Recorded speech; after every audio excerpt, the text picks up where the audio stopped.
सोलापुरात महाराष्ट्र शासनाच्या सांस्कृतिक कार्य विभागाच्या वतीनं हुतात्मा स्मृती मंदिरात लावणी महोत्सवाचं दिनांक 26 ते 28 मार्च या 3 दिवसाच्या कालावधीत आयोजन करण्यात आलं होतं। या लावणी महोत्सवात मोडणीमच्या नंदा प्रमिला संगीता लोदगेकर पार्टीने सादर केलेल्या लावणीला सोलापूरकरांनी टाळ्या शिट्ट्या वाजवत तुफान प्रतिसाद दिला।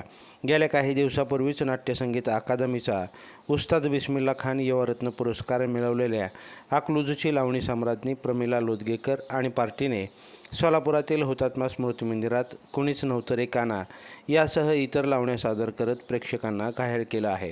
पाहूयात। लाईव्ह महाराष्ट्र झोन न्यूजच्या यूट्यूब चॅनलला सबस्क्राईब करा, तसेच आमच्या फेसबुक पेजलाही फॉलो करा।